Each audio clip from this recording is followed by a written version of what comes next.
찬양 끝나니까 그래도 많이 오셨네요. 우리 좌우 앞뒤를 바라보면서 이렇게 축복합시다. 우리 특별히 우리 유치부, 유년부, 초등부 뭐 이 모양 저 모양으로 지금 우리 섬기는 우리 청년들 되게 많은데요.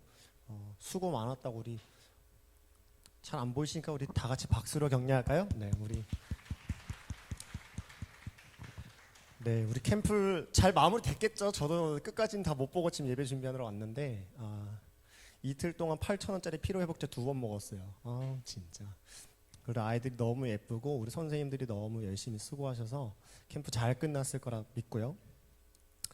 오늘 말씀 나누기 전에 여러분들에게 안내의 말씀을 한 가지 드리겠습니다. 오늘 설교는 완전히 신동엄 전도사 스타일이기 때문에 다소 어려울 수 있고 생각할 거리가 많아갖고 듣다가 생각을 조금 해야 될 수도 있어서 오늘 우리가 읽은 말씀을 풍성하게 해석하기 위해서 철학자들의 이론도 조금 소개를 할 거고요. 그래서 여러분들 집중해 주시고 주의를 기울이시지 않으면은 멘탈이 나가실 수 있다라는 경고의 말씀을 미리 드리면서 말씀을 시작해 보겠습니다. 자, 여러분 우리가 지금 사도행전 1장하고 28장을 읽었습니다. 여러분 아까 읽은 두 본문에 공통점이 한 가지 있는데 뭔지 아시나요? 공통점이 한 가지가 있습니다. 그 공통점은 바로 부활하신 예수님께서 그리고 로마에 도착한 사도 바울이 바로 하나님의 나라에 대해서 가르치고 전했다는 것입니다. 따라해 볼까요? 하나님 나라. 자, 무엇을 전했다고요? 하나님 나라를 가르치고 전했다. 예수님께서 바울이 이 두 분께서 전했다는 것이죠. 여러분 제가 하나님 나라에 대해서 앞서서 5월 달쯤인가 4월 달쯤인가 설교한 적이 있는데 여러분 기억나세요? 4월인 것 같다. 고난주간에 그리스도의 남은 고난에 대해서 설교하면서 하나님 나라에 대한 이야기를 했는데 여러분 기억이 하나도 안 나시죠? 그래서 복습을 좀 해드리겠습니다. 자, 여러분 하나님 나라는 우리가 시간적으로 봤을 때는 미래에서 현재로 오고 있는 나라, 영원하고 완전한 하나님의 통치가 이루어지는 곳이 바로 하나님의 나라인데 그것이 여기서는 아직 불완전하고 저 먼 미래 하나님의 나라가 완성될 하나님의 영원하심이 우리 가운데 성취될 미래에서부터 현재로 계속 오고 있는 나라라고 제가 설명을 드렸습니다. 시간적으로는 그렇다는 것이죠. 그 말은 곧 지금 우리가 살고 있는 이 세계는 현재 불완전하고 완전을 향해서 여전히 나아가고 있는 상태에 놓여있기 때문에 그 하나님의 나라가 완성되기까지는 우리가 그리스도의 남은 고난에 참여하는 삶을 살아야 된다고 말씀을 드렸습니다. 우리가 하나님의 뜻을 행하고 예수 그리스도의 제자로 살아가는 것은 필연적으로 지금 여러분이 속한 이 세계와는 다른 방식의 삶을 요구합니다. 그것이 바로 그리스도인들이 겪는 고난이죠. 그리고 그것은 굉장히 어려운 일입니다. 쉽지 않죠. 미국의 윤리학자 라이놀드 니버라는 사람이 있는데 이 사람이 책에서 도덕적 인간과 비도덕적 사회라는 책을 썼어요. 되게 유명한 책인데 한 명의 도덕적인 개인이 아무리 도덕적으로 살기 위해 노력해도 집단의 이기성 앞에는 여전히 힘을 쓸 수 없다라고 주장을 합니다. 개인의 도덕성과 집단의 이기성 중에 뭐가 더 세다고요? 집단의 이기성이 훨씬 세다는 겁니다. 여기에 대한 대표적인 현상이 여러분 님비 현상 아시죠? 님비 현상. 여러분 사회문화 시간이든 사회 시간이든 배워보셨을 거예요. 님비 현상이 뭐죠? Not in my backyard. 이걸 가르쳐서 우리가 뭐 집단 이기주의라고도 하고 소위 나만 아니면 돼라는 정신을 표현해준 아주 대표적인 현상 중에 하나죠. 여러분도 그렇지 않습니까? 우리 여긴 좀 대학생분들이 많으시고 여러분들은 다 대학 혹시 안 간 사람도 있긴 하지만 이런 예를 한번 좀 들어볼까요? 교수님께서 어느 날 어떤 책을 읽고 페이퍼를 써오라고 하셨어요. 자, 그런데 여러분들은 굉장히 성실한 학생이기 때문에 그 페이퍼를 썼습니다. 써서 그 다음 주 수업에 참여를 했죠. 여러분은 페이퍼를 뽑아가지고 수업에 들어왔는데 교수님께서 다음 진도를 그냥 나가시는 거예요. 숙제를 내주는 사실을 까맣게 잊으신 채.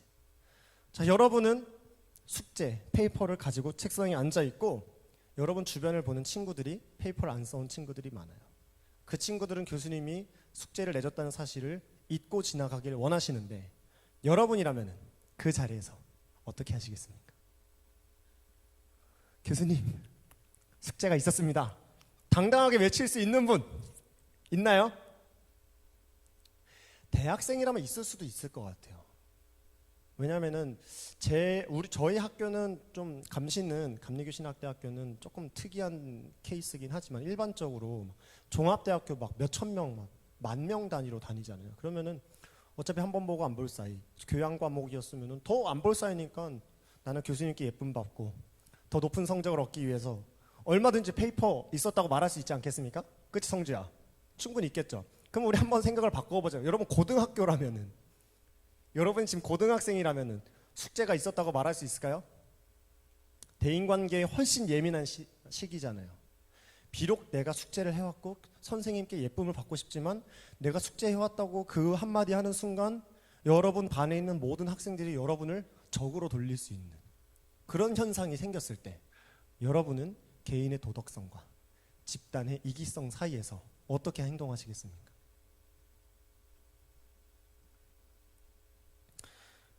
뭐 이런 예는 사실 굉장히 그냥 쉬운 예 중 하나죠. 여러분이 지금 뭐 다니고 있는 어떤 직장이라든지 뭐 직장인들이 많으니까 직장에서 발생하는 어떤 불이함, 공정하지 못함, 여러분이 보기에 공평하지 못하다, 공정하지 못하다고 생각하는 여러 가지 현상들이 있을 때 여러분은 한 명의 도덕적인 개인으로서 이의를 제기하고 공정함을 실현해 달라고 용기 있게 말할 수 있으십니까? 분명히 그것은 굉장히 어려운 일입니다. 우리는 그리스도의 남은 고난에 적극적으로 동참하는 것이 참 어려운 삶을 살고 있습니다. 며칠 전에 한 청년이 저에게 이런 고민을 털어놓았습니다. 자신은 지금 하고 있는 일이 재미있고 만족스럽지만 보다 높은 하나님의 뜻, 나의 삶을 통해 하나님께서 원하시는 것이 무엇인지 모르겠다라고 말했습니다. 여러분, 먹고 살아야 하기 때문에 일은 해야 되고 또 좋은 케이스입니다. 그 일을 즐거워하고 있습니다. 재미있다고 합니다. 그러나 그것보다 더 나은 삶, 그것이 무엇인지 모르겠다고 하는 이 청년의 고민은 그 청년의 고민이기도 하고 또한 제 고민이기도 하고 여기 앉아 계신 여러분들의 고민이 아닐 수 없습니다. 더 나은 삶. 아리스토텔레스라고 하는 철학자는 인간의 생명을 두 가지 단어를 통해서 설명했습니다. 여러분, 아리스토텔레스가 중요한 게 아니에요. 첫 번째는 인간의 생명, 인간의 삶을 두 가지 단어로 표현했는데 하나는 조회입니다. 따라해볼까요? 조회. 이거는 인간이 가지고 있는 육체적인 생명을 의미해요. 동물적 생명. 여러분이 이 육신을 입고 있는 이 생명을 갖고 사는 삶을 조회라고 합니다. 두 번째는 따라해볼까요? 비오스. 이것은 여러분이 나 혼자 존재하는 게 아니라 여러 사람들 사이에서 존재하는 여러분 개인의 어떤 독특함, 자아, 개성, 스토리 이런 것들을 가리켜서 비오스라고 합니다. 그래서 삶, 인생 이렇게 설명할 수 있죠. 여러분, 우리가 어떤 한 인물의 전기를 작성할 때 그 전기를 영어로 뭐라고 하죠? 바이오그래피라고 하죠. 그게 바로 비오스가 어원이 되는 영어 단어입니다. 자, 어쨌든 이 고대 그리스에서는 이 조회, 육체적 생명의 어떤 요구, 여러분 배고프면 밥을 먹어야 되고 졸리면 잠을 자야 되고 이런 육체적 생명의 요구를 충족시키는 것을 더 넘어서서 더 나은 삶이 있다고 가르쳤는데 그것이 바로 고대에서는 이 아테네 폴리스에서 시민으로서의 삶을 사는 비오스라고 그것을 설명을 했습니다. 자, 여러분은 이 관점에 봤을 때 어떻습니까? 여러분은 이 조회, 육체적인 생명, 먹고 사는 문제에만 열중을 하고 계십니까? 아니면은 비오스, 이 육체적 생명을 충족시키는 삶을 넘어서서 더 나은 삶, 보다 가치 있고 의미 있는 것을 추구하는 삶을 살고 계십니까? 여러분 어떠십니까? 우리 말씀을 한 구절 읽어볼까요? 마태복음 6장 31절에서 34절까지 말씀입니다. PPT 준비되어 있거든요. 우리 한 목소리를 읽어보겠습니다. 시작. 그러므로 염려하여 이르기를 무엇을 먹을까 무엇을 마실까 무엇을 입을까 하지 말라. 이는 다 이방인들이 구하는 것이라. 너희 하늘 아버지께서 이 모든 것이 너희에게 있어야 할 줄을 아시느니라. 그런즉 너희는 먼저 그의 나라와 그의 의를 구하라. 그리하면 이 모든 것을 너희에게 더하시리라. 그러므로 내일 일을 위하여 염려하지 말라. 내일 일은 내일이 염려할 것이요 한날의 괴로움은 그날로 족하니라. 아멘. 여러분, 이 조회와 비오스를 예수님식으로 표현하자면은 먹고 마시고 입고 등 이 조회, 육체의 생명을 위해서 하는 활동, 그것에 너무 열중하지 마라. 그것은 누가 구하는 것이다? 이방인들이 구하는 것이다. 대신 비오스를 구하라. 그것은 뭐예요? 그의 나라와 그의 의를 구하라. 그리하면은 이 모든 것, 조회에 필요한 것, 비오스에 필요한 것, 이 모든 것을 하나님께서 너희에게 어떻게 하시겠다? 더하실 것이다. 할렐루야. 여러분 그렇게 믿으십니까? 정말 그렇게 믿으십니까? 여러분, 우리 육체적 생명 소중하죠. 중요합니다. 아프면 안 돼요. 건강하게 잘 살아야죠. 그러나 이 육체적 생명과 그것을 넘어서서 다른 사람들과 함께 살아가는 이 세상에서 더 나은 삶을 추구하는 것, 예수님은 이 두 가지를 우리가 다 잘하기를 원하십니다. 우리는 하나님의 뜻을 이 땅 가운데 이루는 더 나은 삶으로 부르심을 받았습니다.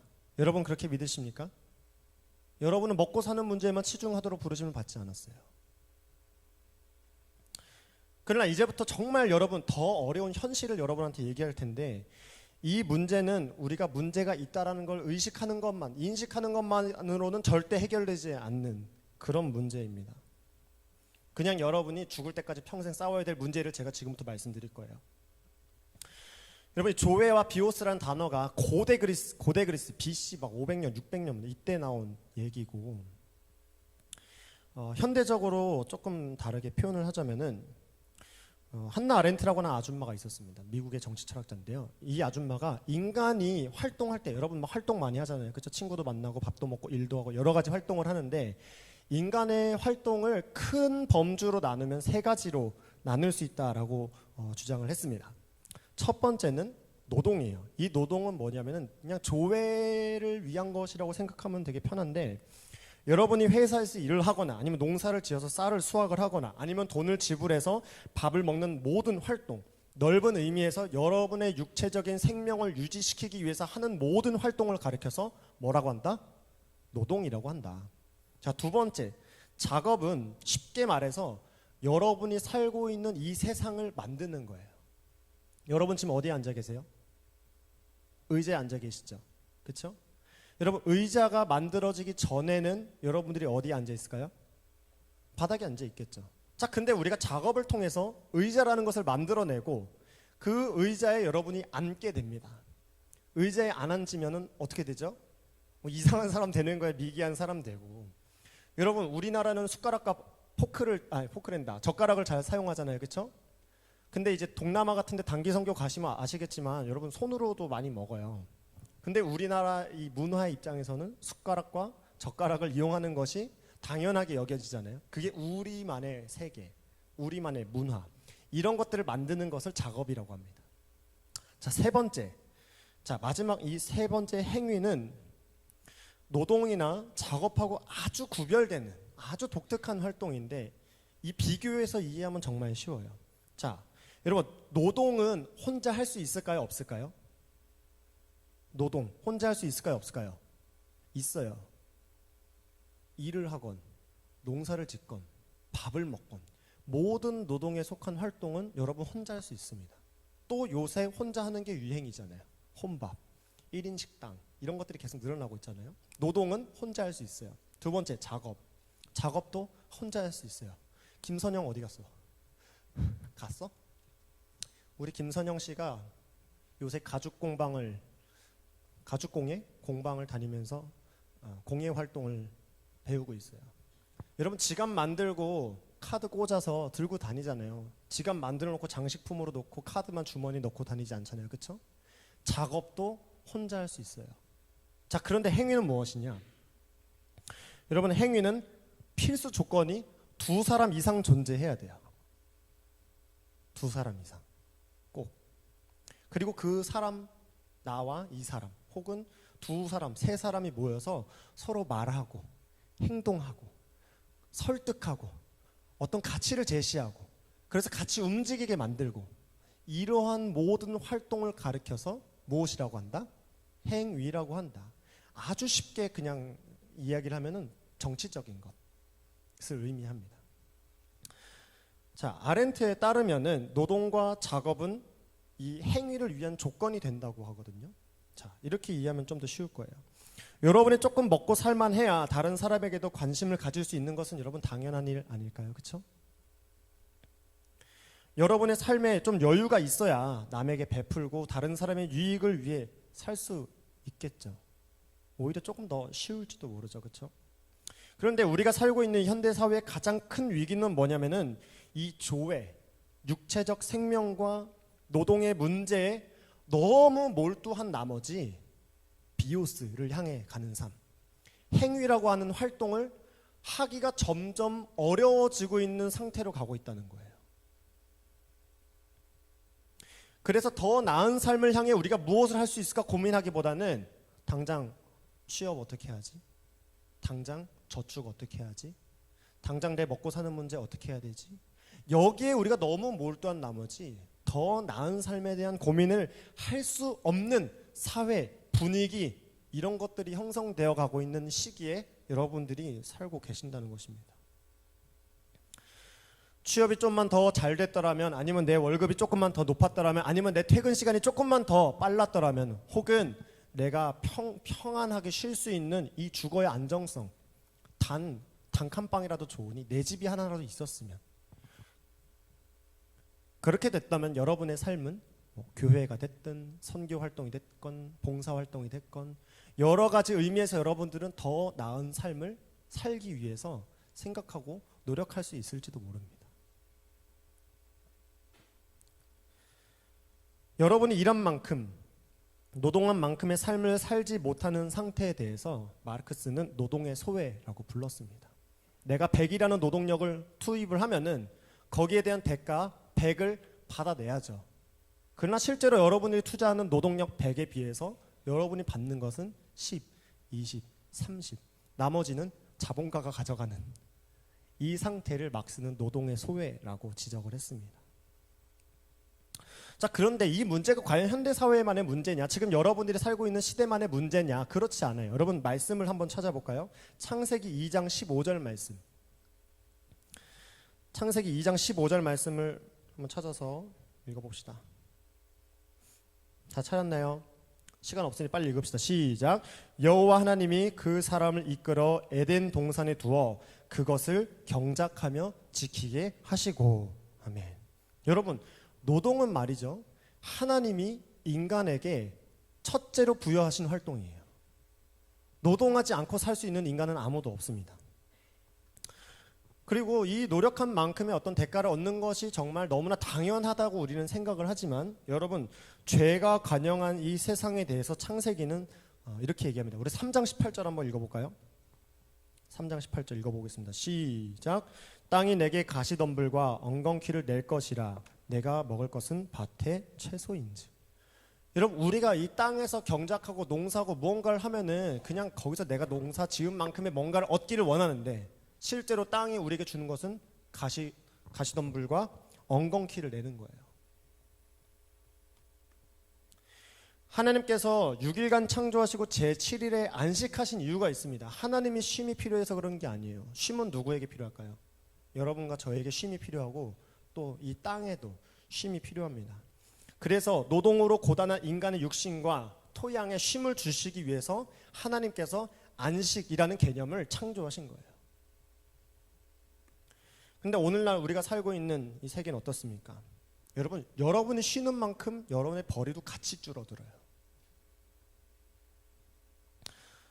줄어든 만큼 베풀 수 있는 여러분의 여유도 같이 줄어듭니다. 쉬는 시간이라도 늘어나면 참 좋겠는데, 제가 우리 청년들하고 이런저런 얘기 나눠보면은 야근으로 인정받지 못하는 야근이 있어요. 진짜 너무 어이가 없어요. 분명히 야근을 했어. 근데 그게 야근으로 인정이 안 돼요. 여러분은 합법적으로 착취를 당하고 있는 겁니다. 그리고 그것이 여러분이 살고 있는 지금 이 세계의 현실이에요. 그래서 이런 현실에 대해서 우리가 알게 되고 그 현실에 마주쳤을 때 이것에 대해서 사람들은 두 가지로 반응을 합니다. 첫 번째, 포기하거나 순응하는 것입니다. 아, 원래 그런가 보다.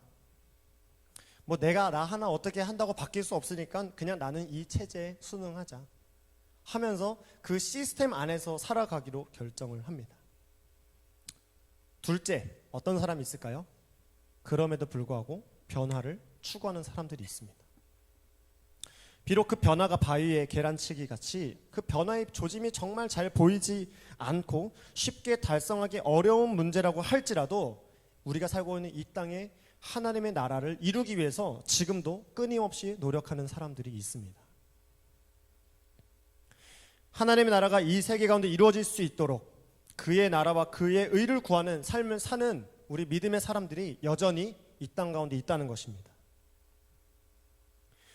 여러분, 교회가 존재하는 목적도 여기와 부합해요. 아까 서두에 개인의 도덕성은 집단의 이기성을 이길 수 없다고 했죠. 그러나 여러분, 그런 개인들이 모여서 도덕적인 집단이 형성된다면, 여러분, 하나님의 뜻을 추구하는 개인으로 살아가는 것이 아니라 그런 사람들이 모이고 공동체를 형성한다면 집단의 이기성도 여러분 이길 수 있지 않겠습니까?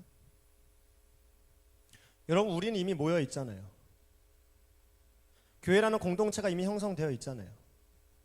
그런데 우리가 집단의 이기성을 이길 수 없는 문제가 무엇일까요? 우리가 함께 꿈을 꾸지 않기 때문입니다.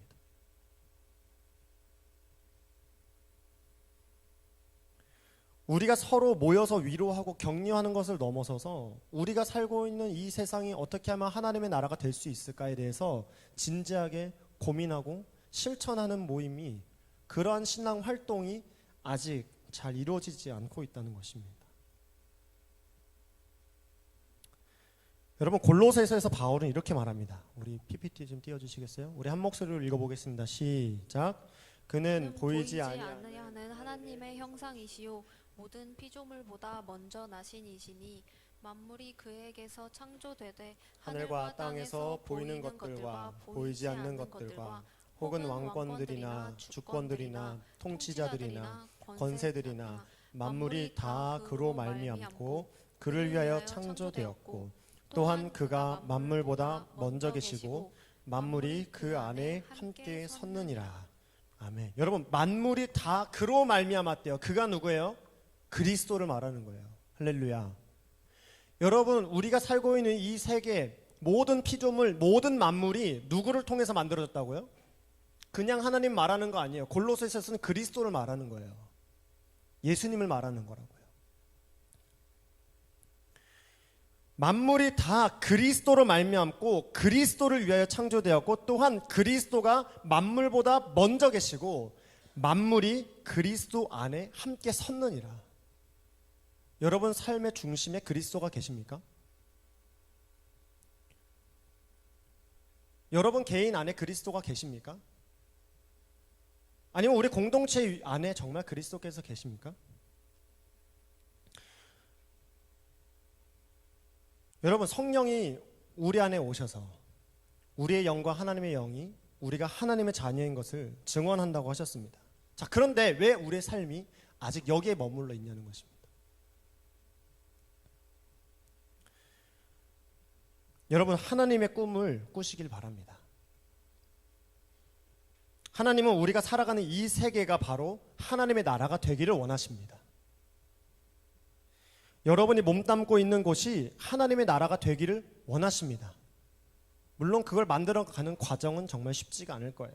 그러나 이사야서 1장에 하나님께서 하나님의 나라가 되지 못한 이스라엘에 대해서 이렇게 책망하십니다. 우리 마지막인데요. 우리 이 말씀만 한번 같이 읽어보겠습니다.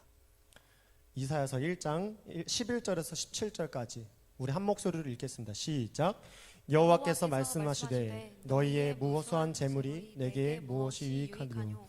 나는 순양의 번제와 살진 짐승의 기름에 배불렀고 나는 수송아지나 어린 양이나 순념소의 피를 기뻐하지 아니하노라. 너희가 내 앞에 보이러 오니 이것을 누가 너희에게 요구하였느냐. 내 마당만 밟을 뿐이니라. 헛된 재물을 다시 가져오지 말라. 분향은 내가 가증히 여기는 바요. 월삭과 안식일과 대회로 모이는 것도 그러하니 성회와 아울러 악을 행하는 것을 내가 견디지 못하겠노라. 내 마음이 너희의 월삭과 정한 절기를 싫어하나니 그것이 내게 무거운 짐이라. 내가 지기에 곤비하였느니라. 너희가 손을 펼 때에 내가 내 눈을 너희에게서 가리고 너희가 많이 기도할지라도 내가 듣지 아니하리니 이는 너희의 손에 피가 가득함이라. 너희는 스스로 씻으며 스스로 깨끗하게 하여 내 목전에서 너희 악한 행실을 버리고 행악을 그치고 선행을 배우며 정의를 구하며 학대받는 자를 도와주며 고아를 위하여 신원하며 과부를 위하여 변호하라 하셨느니라. 여러분, 살아계신 하나님의 말씀입니다. 여러분, 하나님은 순종 없는 우리의 삶, 그런 삶에서부터 나오는 우리의 예배를 기뻐하지 않으십니다. 하나님은 그런 예배 받기에 곤비하다고 하십니다. 피곤하시대요. 여러분, 우리의 가장 큰 죄는 여러분이 도덕적으로 어떤 잘못을 하고 뭐 이 중에 흡연가가 있을지 모르고 흡연을 하고 뭐 음주를 하고 그런 게 큰 죄가 아니에요. 우리의 가장 큰 죄는 우리 안에 계신 만물을 지으신 그리스도가 우리라고 하는 이 작은 세계, 이 작은 삶에 갇히게 만든 죄입니다. 그리고 여러분, 이것은 여러분과 저 우리의 개인의 죄만이 아니에요. 이것은 곧 우리 교회의 죄고 우리 공동체의 죄입니다. 교회가 사교 집단에 머물고 더 나은 세계, 하나님의 나라가 우리 가운데 이루어지는 것을 향해 나아가지 못하고 오히려 여러분 눈을 뜨고 귀를 기울여 보십시오. 교회들이 더 많은 죄를 짓고 있지 않습니까? 더 나은 세계는커녕 앞장서서 불법을 행하고 비자금을 조성하고 폭력과 범죄를 일삼는 교회들이 얼마나 많습니까? 여러분은 왜 교회에 다니십니까? 바울은 이렇게 말합니다. 육신을 따르는 자는 육신의 일을, 영을 따르는 자는 영의 일을 생각하나니 육신의 생각은 사망이요 영의 생각은 생명과 평안이니라. 아멘. 여러분, 오늘 새롭게 결단하시기 바랍니다. 여러분, 육신의 생각에 머무르지 말고 영의 생각, 하나님의 나라와 하나님의 의를 구하는 여러분 되시기를 바랍니다. 그러기 위해서 우리가 어떻게 해야 될까요? 여러분, 더욱 기도에 힘쓰셔야 됩니다. 더욱 말씀을 사모해야 됩니다. 우리가 알지 못하고 어떻게 하나님의 뜻을 구할 수 있겠습니까? 여러분, 예배 우리 10분 전부터 찬양하잖아요. 오셔서 여러분의 마음의 문을 여시고 하나님을 더욱 간절히 사모하시기 바랍니다. 여러분, 수요일날 기도 모임 하잖아요. 처음에 5명, 6명, 7명 오더니 요즘에 1명, 2명 이렇게 와요. 딱 1시간 하거든요. 뜨겁게 기도하거든요. 여러분, 기도 모임도 사모하면서 나오십시오. 여러분, 다음 달에 우리 수련회 갑니다. 우리 예배 출석 인원은 70명이 좀 넘는데 첫날 다 같이 가겠다고 한 사람이 한 15명밖에 안 돼요. 여러분, 결단하십시오. 하나님께서 우리를 구원하시려고 그리스도를 주셨는데 왜 우리는 하나님 앞에 이렇게 재는 게 많습니까?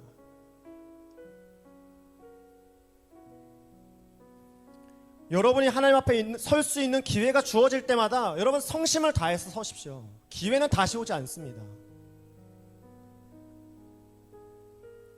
그리고 더 나아가 여러분, 한 명의 그리스도인으로 멈추지 마시고 하나님의 뜻을 구하며 실천하는 교회가 될 수 있도록 여러분이 먼저 움직여 주십시오.